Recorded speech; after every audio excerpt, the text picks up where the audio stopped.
The Central Louisiana region runs approximately 190 miles, starting at the Gum Springs Campground, located inside the Winn Ranger District of Kisatchie National Forest, and ending in rural Evangeline Parish, just north of Chicot State Park.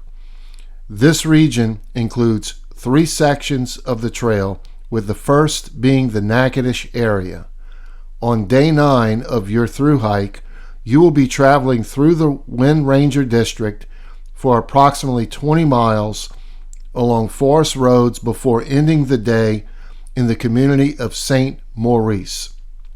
Just off the trail is the Midway RV Park and Marina, and you can check with them for arrangements to spend the night. If that's not a viable option, it will be recommended to plan in advance for shuttle service to take you across the river into the city of Natchitoches. Day 10 will begin your approach to Natchitoches as you'll be following along rural state highways as you approach the Red River Bridge on Louisiana Highway 6. It's very important that you do not attempt crossing this bridge on foot, as it's narrow for only 2 lanes and includes heavy traffic. You can contact the Grand Decor Visitor Center located just across the river for shuttling, and if that's not a viable option at the time, they can possibly recommend other shuttle services available in the area. Once you get across the bridge, you will continue along Highway 6 as it takes you into the city of Natchitoches, when you'll eventually be provided a sidewalk all the way into the downtown area, where it will complete your day for about 14 miles. Natchitoches is a wonderful place to visit and the ideal spot to take a 0 day to rest, enjoy the tourist spots available, and resupply for the next several days. On day 11, you have 2 options to exit downtown Natchitoches. The first is the river route, where you can cross the Cane River on Church Street and immediately follow north and east along the Cane River before you approach the levee roads following along the Red River, starting at the Bethel Baptist Church. It will then lead away from the Red River along a series of rural roads before you cross the Cane River again at the community of Melrose. This stretch runs for nearly 30 miles, and there are no designated campsites in this area, so it's heavily advised that you contact the locals for transportation back into town or to a nearby camping area. The second option is to follow along the Cane River route, which keeps you parallel along the Cane River and leads you to the historic Cane River Creole National Historical Park, which will be a great spot for a break before you continue on to the Natchitoches Pecan Orchard RV Park, located in the community of Cypress, where you can more than likely call this place your home for the evening. If not, similar to the recommendations made along the Red River route, you may need to prepare for shuttling back into Natchitoches. The Cane River route is approximately 22 miles. This concludes the first section of the Central Louisiana region. You will now begin the Kisatchie section on day 12. From Natchitoches Pecan Orchard RV Park, you cross Interstate 49 and begin the road walk into the Kisatchie district of Kisatchie National Forest, where you eventually connect with the Sandstone Trail.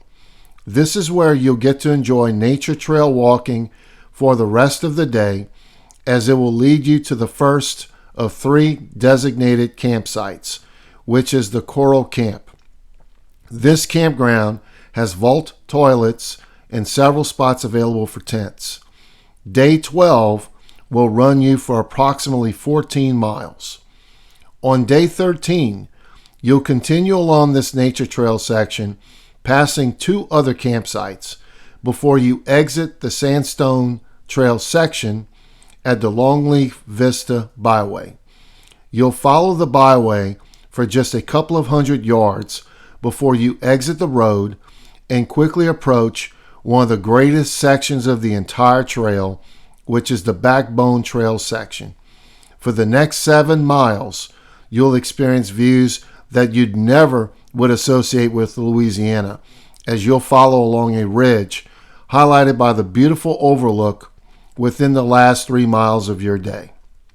There are several campsites available at this point, so you might want to call it the day at that spot, but if you want to finish out the Backbone Trail section, you'll drop off the ridge and make your way back to the Longleaf Vista Byway and finish up at the parking lot just across the road.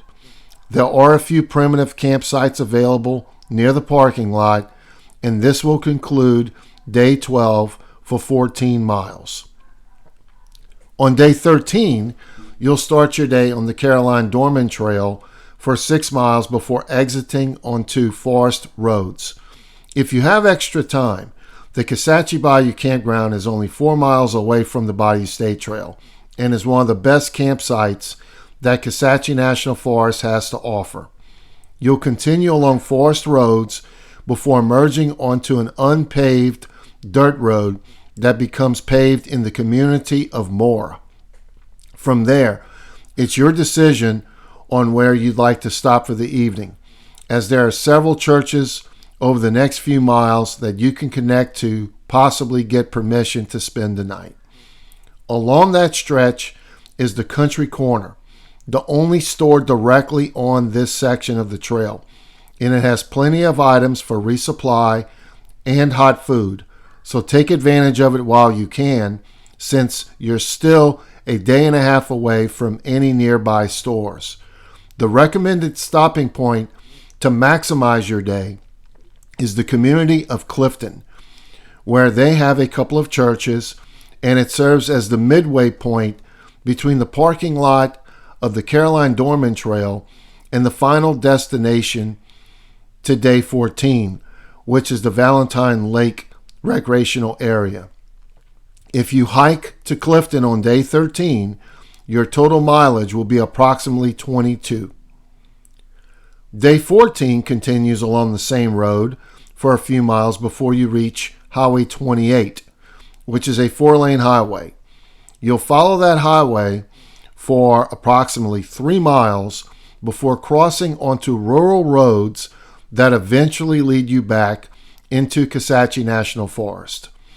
You'll reach the community of Otis, where there's a post office just off of trail.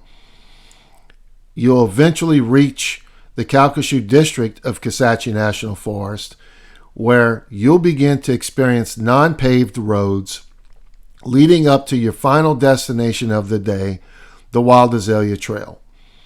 You'll probably want to proceed north along the Wild Azalea Trail for a short distance to the Valentine Lake Recreational Area to camp out for the night, but there is a trailhead parking lot just before that where you can be shuttled into the city of Alexandria should you decide to take a zero and regather supplies for the next few days. Day 14 runs for about 20 miles. Day 15 is the start of an exciting portion of the Kisatchie section where you will spend the entire day along the Wild Azalea Trail, one of the most popular trails in Louisiana. You'll pass by several primitive campsites, water sources, and trailhead parking lots, and will get to experience the Castor Creek Scenic Area, one of the more unique spots along this stretch of trail.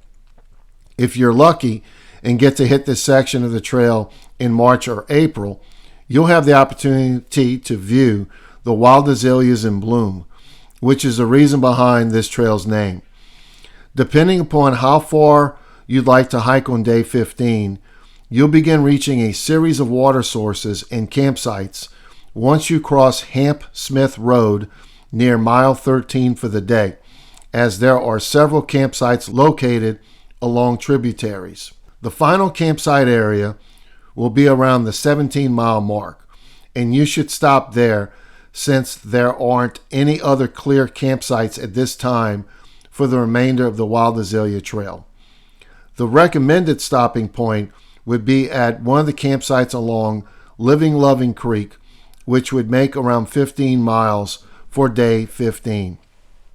On day 16, you'll get to experience the last few hours of the Wild Azalea Trail as it eventually takes you to the trailhead parking lot on Castor Plunge Road.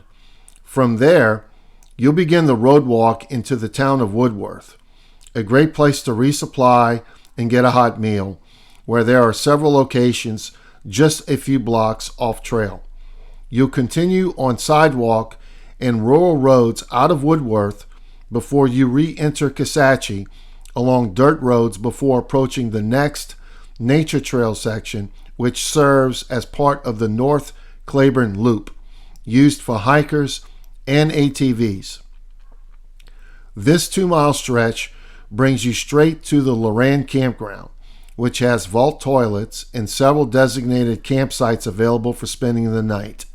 Day 16 runs for just over 14 miles. On day 17, you will continue along Nature Trail via the Boy Scout Loop as you exit the Loran Campground, and will follow this stretch for several miles before hitting forest roads on your way out of Kisatchie for the last time. You'll then be back on Blacktop, starting at Boy Scout Road, followed by a short stretch of US Highway 165 before exiting it into the town of Glenmore. Just like several other towns that you've encountered so far along the trail, there are options for food, resupply, and churches to contact for shelter. Day 17 runs for approximately 13 miles.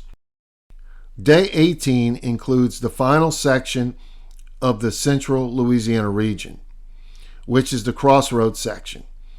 You'll notice things begin to change along day 18 as you'll be exiting the hilly sections of the Kisatchie region and transitioning to the flat prairies of South Louisiana. This is a roadwalk section that brings you near the town of Turkey Creek before eventually ending your day in the small community of Centerville. Here, your options are limited for camping. You can contact one of the local churches or make arrangements for transportation to stay in one of the nearby towns, or your final destination on your next day of hiking, which is Chicot State Park. Your total hike for day 18 is around 23 miles, and this is your final full day of your journey across the Central Louisiana region.